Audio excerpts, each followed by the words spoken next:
Hi everybody, Ryan here again with Berserk Custom Paint, and I recently had the opportunity to visit Coast Airbrush in Anaheim, California. And if you're not familiar with Coast Airbrush, it's pretty much the place to go for all your airbrushing and pinstriping and custom paint. Anything you need having to do with airbrushing or custom paint or whatever, that's the place to go. There I got to meet with the owner, Dave. He gave me a little tour of the place, and I want to share that with you guys right now, so check it out.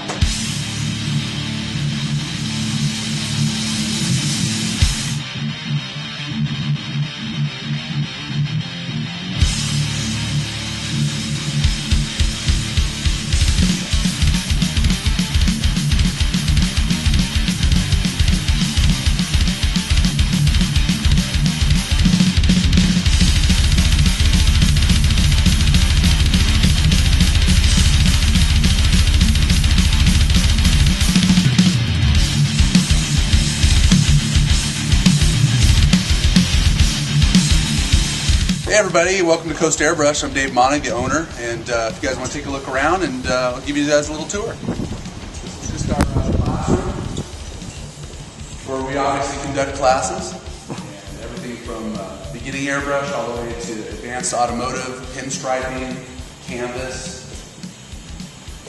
you name it. And how do we get to go to these classes? Well, you can go to our website at coastairbrush.com and check for a list of classes and dates and times. Cool. And we kind of walk over here. This is where we keep the Rhino. He's not here today. He's off in LA doing a new TV show. So Trick My Truck is no longer. He's now doing a new show that should be coming out soon on Speed Channel. It's a custom car build-off. You know, not that it's anything really new, but it should be interesting to at least watch what comes out of it. This is where we traditionally keep them, along with Mark and Mark. We've got two Marks that work here, and they are off today. Everyone's kind of on hiatus now that Rhino's doing the show 3 days out of the week. Just coming back from the holidays, I spent the last week out at Glamis, where we were filming for our new show, Coast TV, and featuring some vehicles out there, from toy haulers and custom painted ATVs, and of course sand cars and custom trucks and whatnot. But yeah, this is where we test new products and come up with new techniques and film some of our videos. Oh yeah, tell us about your videos that you got coming up. Well, basically what we're doing with Coast TV is similar to what you're doing here right now, which is really, really cool. We're featuring different artist shops, so we're doing a lot of shop tours. We're featuring and discussing lots of new products that come out and showing people how to use the existing ones. And then we'll have a lot of artist how-tos from all different types of artists from all over the country. So it won't just be out of Coast Airbrush, it'll be people from all over. So make sure you check it out at coastairbrush.tv.com. There's cars and stuff back here that we keep. This is one of the shop cars from Coast. Nice. First of the, as I call the custom paint movement. Back in the day, it was the idea of guys like Craig Frazier and Dion Giuliano of Cal Concepts and Air Syndicate to take $500 and $200 cars that people just didn't traditionally want to customize and customize them. And they're still doing that to this day. They're taking all kinds of crazy vehicles that people wouldn't think to really customize and tricking them all out. I like it because it allows younger generations to not have to do a full ground-up custom, where it takes them 10 years and $200,000. They can kind of get a nice set of wheels, do a little bit of interior motor work and chassis work, and basically bag them and have fun with them and do something crazy with paint that they can drive around on weekends and have a lot of fun with.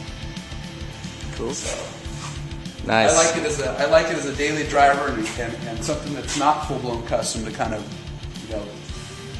help us and sell paint. And for custom painters out there, it's really difficult to take a guy and convince him to kind of go crazy on the paint if he's just spent about $100,000 to $150,000 on the car. The first thing that they usually want to do is just go with the common color, unfortunately. Some guys get a little crazy, but most are more apt to getting crazy with the paint job if they don't have a lot of money invested. That's the statement now. I get a lot of attention with this car, more than some of my other custom cars, and even one of my other cars that's a little bit of an exotic. I get more attention than this than I do in that. So kind of crazy.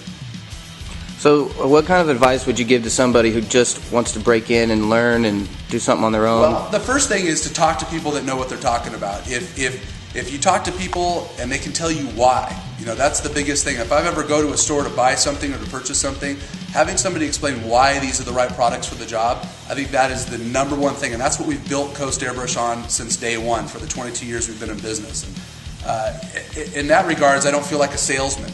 I'm just an informer, a guy who has products and sells them, and I think that's the biggest thing if you're just starting out. The next thing, if you aspire to kind of do this for a living, I think is to always be thinking outside the box. We were doing stuff back in the day that wasn't traditionally done, and I think that you just got to keep this industry going to perpetuate itself. You can't just stay with one thing. You got to keep going on to the next new thing and trying new things. And for us, for a long time, it was the 3D paintable projects that we do, from bombs and the pinup girls and just anything that you can think of. Along with the furniture. The furniture is still going strong to this day, where we'll have water sculptures that we build, along with custom desks and couches and all kinds of things to kind of accentuate the lifestyle that we have come to know as custom culture.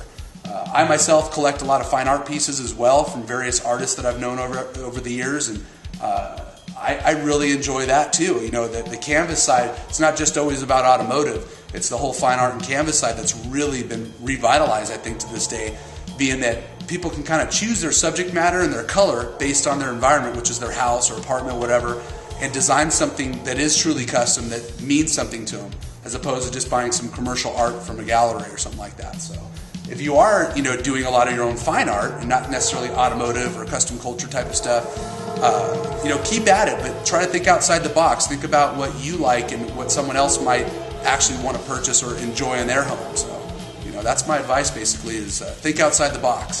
Glamis, California is the sand dunes where I usually go every year for New Year's, and that's our toy hauler right there that we take out all of our toys, and we have a custom done Rhino that's in there that was built for SEMA a couple years back, and I thoroughly enjoy being out there because I get a chance to see a lot of my customers work. So going out there with Coast TV this year and interviewing a lot of the people with their trucks and their sand rails, I mean, it's an incredible sight to go to like the sand drags, and you're seeing just millions of dollars worth of hardware out there that people come from all over. I ran into one guy who I interviewed who had a car all the way from Kansas.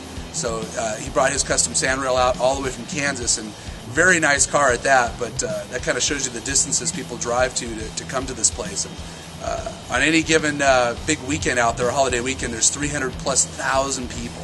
Nice. So you can imagine the amount of toys and fun that you get to see. And that's where I like to check out all my customers' artwork that I talk to. And I'll sometimes, I think 3 cars that I identified with that I actually helped out over the phone with, which was kind of cool. So I got to see them there. What's the deal with this Halfpipe over here? Halfpipe? Yeah.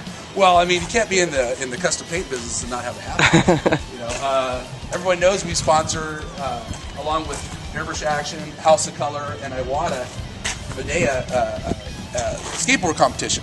I grew up as a young skateboarder, and along with Rhino, who paints out of here as well. And we just thought years ago it'd be fun to kind of get back into skating. And with us painting a lot of the decks right now and hosting our competitions, as old as we now are, in our just now in our 40s. I know we probably look like a bunch of fools, but we could still get down. We still actually can skate. And, when we're done at the end of the day, and we're just getting a little frustrated with the paint job, that's when you kind of throw the brush down and say, screw it, let's come out here and skate and get out some of our aggressions. Not to mention that guys our age kind of need our exercise. So that's what the Halfpipe's all about. But this is just kind of like, we call it the yard. I painted it kind of look like a prison yard. Where we host some of our Coast Airbrush events, the city would let us take the street in the back.